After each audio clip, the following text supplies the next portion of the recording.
Hello everyone, this is Taryn with Wonderfully Made Handcrafting, and today I'm working through day 4 of By the Well for God's newest kit, Grow in Grace. Now this Bible journaling page is super simple to recreate. You can do this very easily, especially if you have this die set called Stitched Slots from Tim Holtz. It has 2 pieces, this little tag that I am cutting right now on my big shot, and it also has that one to the left, which is a bunch of slots that you can stick little ephemera or tickets in. This is how I am going to be adding a bunch of the kit ephemera to my page. So basically all this page is going to be is a mixed media background with this on it and some little pieces sticking out with some notes from day 4. Now Christina encourages us in day 4 to read John 1:1-3, which says, "In the beginning was the Word, and the Word was with God, and the Word was God. He was in the beginning with God. All things were made through him, and without him was not anything made that was made." And then she also encourages us to read the 14th verse, which says, "And the Word became flesh and dwelt among us, and we have seen his glory, glory as of the only Son from the Father, full of grace and truth." And we see from these 2 verses that God of the Old Testament is the same as the God in the New Testament. And Christina even writes, "The Word is Christ himself. We therefore cannot separate him from the Old Testament." So to fill this little piece up, I'm filling it with some different ephemera from the kit. I also stamped out this ticket. This was an older stamp set from By the Well for God from last fall. It came out with the Blessed to be a Blessing kit, and I love all these little tickets, and so I just cut it out of the back of one of the word cards that I knew I wasn't going to use, and then I just start gluing everything together because, like I've said in previous videos, I really like to have everything kind of set together before I start working on the background. I went through my fabric and found this pink gingham piece, and I knew I wanted to use it because I want to brighten up this page. I want it to be a little different than I normally do. It will have a lot of color at the end. So I'm thinking, do I want to lay it flat and not add a lot of bulk to my page? Or am I going to fold it up and create that bulk that I always do and can't get away from? So ultimately, I obviously decide to add the bulk, and I am folding this fabric up and just using my little tiny attacher because I'm going to slip it under that little dated tag. So you won't be able to see those staples. I will just hide them under the piece of paper. It's a great way if you don't have either a sewing machine or if you don't want to get your sewing machine out to use. It's a little handy piece of product, that tiny attacher, and so if you don't have one, definitely pick one up. I want that wheelbarrow to stand out from the slotted die piece, and so I'm putting it on some foam tape, and then I will start working on the background. So here I go, start working with that Kitsch Flamingo.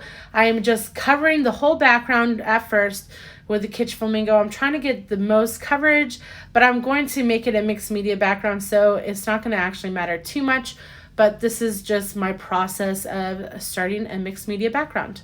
One of my amazing followers actually sent me a pack of these blending brushes, and I love them. They got them in every color for me, and I love that I don't necessarily have to wash them after each use. Yeah, I still do. But what's awesome about them is that they do a great full coverage background.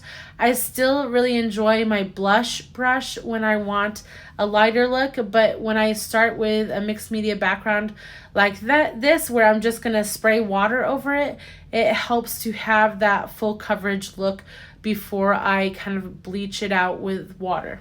Now this mixed media background is super easy to do. I just spray some water on the distress oxides, it bleaches it, and then I pick it up with some paper towel and dry it. But when I match that up with my little slotted die ephemera, it matched too closely, and so I wasn't really pleased with it. And so I come in with some white gesso. Now you think, what are you doing? You're just messing up your whole background. this is part of mixed media stuff, guys. You are okay to paint over stuff. It's okay. And you will still see the pink in the background at the end because the white gesso isn't completely opaque. It does say that it's white, but it's going to show some of that color through anyhow when it dries. Now, before I lay anything on this again, I want to make sure that it's good and dry because I don't want any of the paint getting on the back side of my ephemera pieces, especially since I take those ephemera pieces out and you can see the back side of them. So I make sure it's good and dry, and I like the color of the background now, but I'm kind of sad that I've lost some of the mixed media look with the water spots that I had done with the Distress Oxide. And so I take, you guessed it, my texture paste, and I am mixing it with some twisted Citron Distress Oxide to give me this yellow-green kind of color. And then I'm going to use the Gingham Bees stencil. I've been loving this stencil. I'm doing the same things that I've done on previous pages where I just use the gingham part of the stencil and not the bees. And I'm going to put that in 3 different places on the page, kind of making a triangle. So I'm going to do the bottom left-hand corner, the top left-hand corner, and then the center near the binding. Now, if I can give you a little tip working with texture paste, when you're working through a stencil, don't scrape it so hard across that you can hear like the plastic scraping, because then you won't get a great coverage with your texture paste. You don't want it really thick either, but if you scrape it so thin, you're going to get some bleed through from the bottom color. And so you want it thick enough where you're not going to get that and the color will stay true. Here I'm folding another edge on one of those word cards. I've done this every single page I've done so far for this kit. I haven't done this before until this kit, but I really liked this, and I just like the look where it gives a little peekaboo color of something else, and it makes the cards not as plain, but connects the 2 papers together. So it adds a little bit more color, and then I will just kind of place this around again to see how I like the layout, and then I will work on putting this down.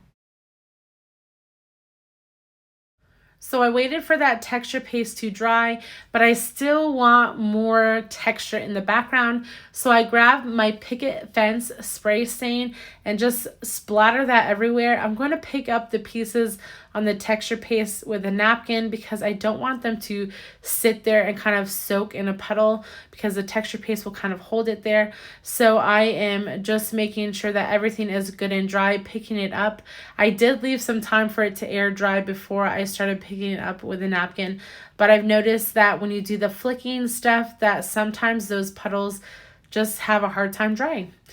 So here I am using my Barely Arts precision glue, just going at the absolute edge of this little slotted card, and then I will start placing everything down. I did glue the little root ephemera piece to the tag because it was so little I didn't want it falling off. And then I am ready to place this little wheelbarrow of watermelons. And I will place that down with the foam tape, and then I will grab my gingham bow, and that will be that. If you've enjoyed this page, please like and subscribe to my channel. You can go ahead and follow me over on Instagram at Wonderfully Made Handcrafting. I hope you have a wonderful day, guys. Bye.